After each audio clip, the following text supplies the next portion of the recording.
The morning my father walked back into my life, I was signing the paperwork that made Marshall Lux Cosmetics officially worth $500 million. Before we continue, please hit that like button and tell me in the comments where you're watching from. I'd love to see how far this story reaches. Now, let's continue. I remember the smell of fresh coffee in my Atlanta office, the Buckhead skyline catching the light through floor-to-ceiling windows, my assistant Renee sliding the closing documents across my desk. 19 years. 19 years of grinding, of 16-hour days, of building something out of nothing, and I finally had proof, in black and white, that I'd made it. Then Renee's voice cracked through the intercom. "Emily, there's a man downstairs. Says he's your father. Security won't let him up without you clearing it." My stomach dropped straight through the floor. I hadn't heard from Robert Marshall in 11 years. Not a call, not a card, not one single word since the night he stood in the doorway of the only house I'd ever known and told a 15-year-old girl to figure it out. I told Renee to send him up. I don't know why. Curiosity, maybe, or the small, foolish part of me that still wanted to see if he'd changed. He hadn't. Robert walked into my office in a suit that looked borrowed, a little too big in the shoulders, and a smile that didn't reach his eyes. "Look at you," he said, arms spread like we were at a family reunion. "My daughter, a boss." "What do you want, Robert?" His smile flickered at the use of his first name, but he pushed through it.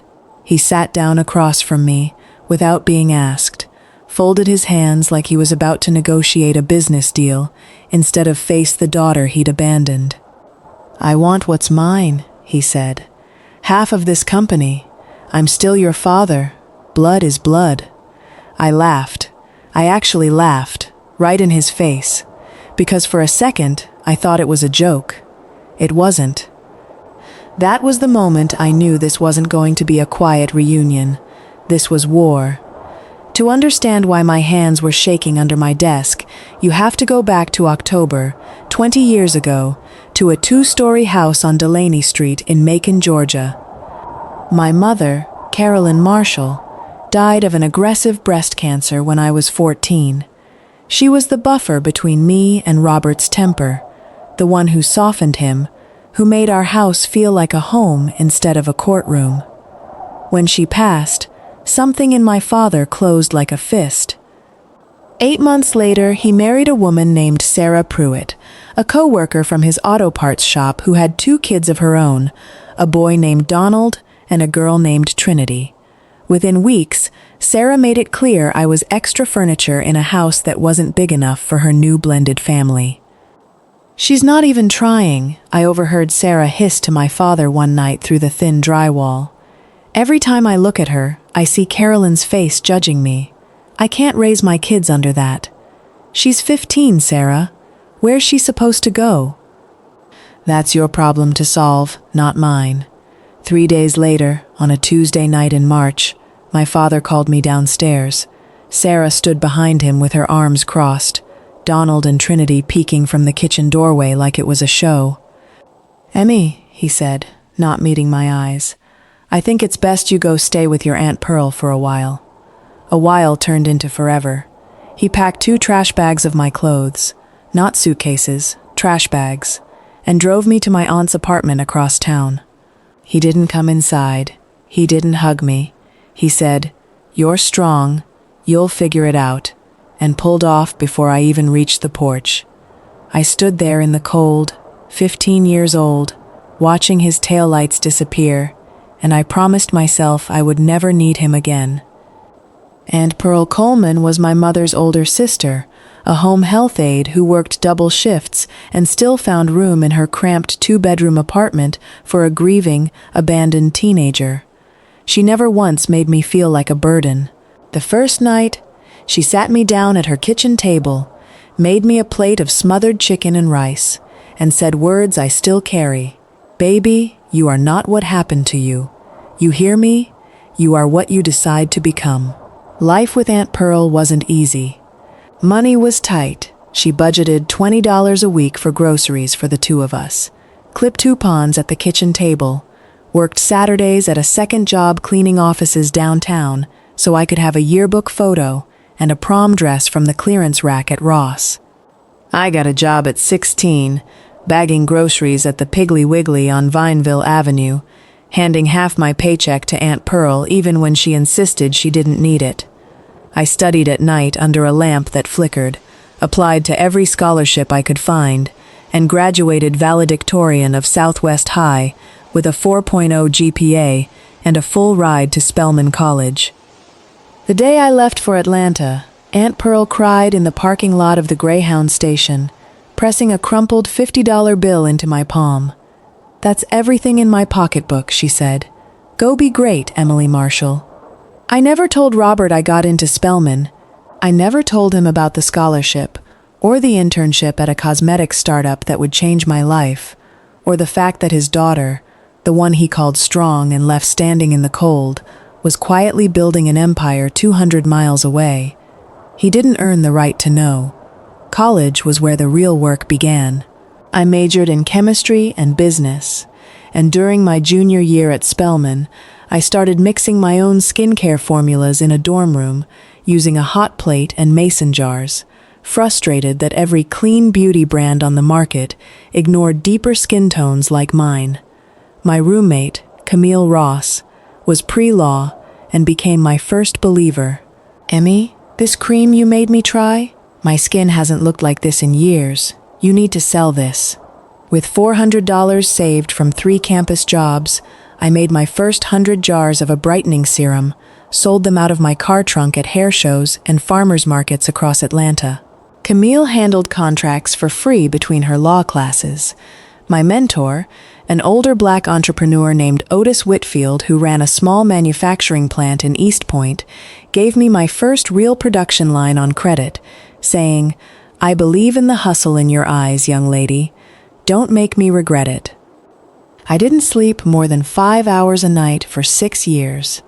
I ate ramen through my 20s, drove a car with a check engine light that never turned off, and turned down every man who wanted my time instead of my ambition. By 28, Marshall Luxe Cosmetics was in Target stores nationwide. By 30, we had a distribution deal with Sephora. By 32, I sold 30% of the company to a private equity firm for $80 million and used it to build our own factory outside Atlanta, employing 200 people, most of them women who looked like me and Aunt Pearl. By 34, the company was valued at $500 million. Not $1 of it came from Robert Marshall. Not 1 ounce of it was his to claim. People assume Robert vanished completely after that night on Delaney Street, but the truth is messier. He surfaced twice over the years, always when it benefited him. The first time was my Spelman graduation. I hadn't invited him. Aunt Pearl had let it slip to a cousin, and word traveled. He showed up uninvited in the crowd, waving at me from 3 rows back like nothing had happened. I walked straight past him to hug Aunt Pearl and Camille instead. He caught up with me in the parking lot afterward. "You couldn't even wave back?" he said, hurt in his voice like he was the wronged party. "You threw me out with trash bags, Robert." "I think we're past waving." He tried again 4 years later, calling my old cosmetics counter job out of the blue, saying Donald was having a hard time and could I send some money. I hung up. The second time was more calculated. When Marshall Luxe got local news coverage for our first big Sephora launch, Robert called Aunt Pearl's number, the only number connected to me he still had, congratulating his girl, fishing for details about the business. Aunt Pearl, ever protective, told him nothing and hung up. I found out later, through a cousin on Facebook, that his auto parts shop had closed down 2 years prior, that Sarah had left him for a man in Savannah, that Donald was in and out of odd jobs, and Trinity, the baby girl he once prioritized over me, hadn't spoken to him in years either. Robert Marshall had built himself a second family to replace me, and lost it anyway. So when he strolled into my office asking for half of everything I built without him, it wasn't really about blood. It was about the fact that he had nothing left, and I had everything. 2 weeks after that first office visit, A certified letter arrived at Marshall Luck's headquarters. My general counsel, a sharp, no-nonsense woman named Angela Dupree, walked into my office holding it like it was contaminated. "Emily, you need to see this." It was from a lawyer named Wendell Kessler, representing Mr. Robert Marshall, claiming that as my biological father, Robert was entitled to familial equity in Marshall Luck's Cosmetics, citing some early verbal investment of $2,000 he claimed he gave me for my first batch of products back in college. I nearly choked on my coffee. Robert never gave me a single dollar toward this business. Camille had records, bank statements, receipts from Otis Whitfield's manufacturing plant, the original $400 I'd scraped together myself. Angela sat across from me, arms crossed. "This is a shakedown, Emily. A weak one. But he's betting you'll settle quietly to avoid the embarrassment of a public father-daughter lawsuit hitting the press right before your IPO talks." She was right. We were 3 months from taking Marshall Luck's public. Any whiff of family scandal could rattle investors, and Robert knew it. That was the moral line. Not just showing up begging, but weaponizing my success against me, threatening to drag Aunt Pearl's name and my mother's memory through a courtroom for money he never earned and never deserved. I called Camille that night, now a full partner at her own law firm. "He's not just trying to take money from me," I told her, my voice shaking with something between grief and rage. "He's trying to make my whole life a lie in front of everybody who trusted me." Camille was quiet for a moment. Then she said the words that would define the next month of my life. "Then let's show everybody exactly who Robert Marshall really is." I agreed to one meeting, my terms, my building, my lawyer present. Robert arrived with his attorney, Wendell Kessler, a tired-looking man who seemed to already know he was standing on thin ice. "Let's talk numbers," Robert said, settling into the chair like he owned it. "I'm not trying to take the whole thing. 20%, that's family price." "Family price," I repeated slowly. Interesting phrase from a man who packed my clothes in trash bags. His jaw tightened. "That was a long time ago, Emily. People change." "Did you?" I slid a folder across the table. Angela had pulled everything. His shop's bankruptcy filings, a civil judgment against him from an unpaid contractor in 2019, and, most damning, a recorded voicemail Aunt Pearl had saved for years, one where he told her point blank, "That girl was never really my responsibility once Carolyn passed." Sarah made that clear. Robert's face drained of color. Wendell Kessler shifted uncomfortably beside him. "You said I was never your responsibility," I said, my voice steady even though my hands were trembling under the table. "Now you want half of everything I built without you. Explain that to me like I'm 5, Robert, because the math isn't mathing." "I'm still your father," he shouted, slamming his palm on the table. "That has to count for something." "It counted for something the night you drove me to Aunt Pearl's and didn't even walk me to the door," I said. "It counted for something every birthday you didn't call. It stopped counting the day you decided Donald and Trinity deserved a father, and I didn't." The room went silent. Even Kessler looked down at his folder like he wanted to disappear into it. That was my breaking point, and it was also the moment I stopped being angry and started being unstoppable. Here's the part nobody saw coming, including me. A week after the confrontation, Aunt Pearl called me in tears. Not from sadness, but from fury. She'd been going through old boxes in her closet, looking for my mother's jewelry to give me before my 35th birthday, when she found something else, my mother's original will. Carolyn Marshall had left a small life insurance payout, $12,000, explicitly designated for my education, should anything happen to me before Emily turns 18. Robert had been the executor. He never told me it existed. He never used it for me. Bank records Angela subpoenaed during discovery showed he'd used most of it to put a down payment on the house he later shared with Sarah, the very house he threw me out of. He hadn't just abandoned me, he had taken money my dying mother left for my future and used it to build the family that replaced me. When this came out in the discovery documents, even Wendell Kessler quietly withdrew from representing him, citing irreconcilable differences with the client. Robert was left scrambling for a new attorney, and word had already started to spread through the small Macon community where Aunt Pearl still lived. Donald, my half-brother, reached out to me directly for the first time in his life, not out of loyalty to Robert, but disgust. I didn't know about the insurance money, he told me over the phone, his voice heavy with something like shame. I'm sorry, Emily. I really am. He did you dirty, and honestly, he did us dirty too, just in a different way. The betrayer was finally exposed, not by me, but by his own paperwork, his own choices, catching up to him at the worst possible time. The lawsuit never made it to trial. Once Angela and Camille laid out the evidence, the misused insurance funds, the recorded voicemail, the fabricated investment claim with zero documentation, Robert's new attorney advised him to drop the case entirely before it became public record. But by then, it already was public, in the way these things always leak in a tight-knit Georgia community. A local business journalist covering my company's upcoming IPO caught wind of the family dispute and ran a piece titled, "Self-Made Beauty Mogul's Estranged Father Sues for Company Share, Then Withdraws Amid Fraud Allegations." It wasn't the story Robert wanted, but it was the story he earned. I didn't gloat publicly. I didn't need to. Instead, I did one interview, calm and measured, sitting across from a local anchor in a soft gray blazer.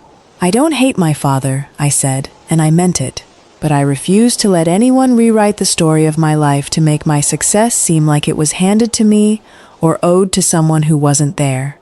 Aunt Pearl watched that interview from her recliner in Macon and later told me it was the proudest moment of her life, prouder even than my Spelman graduation.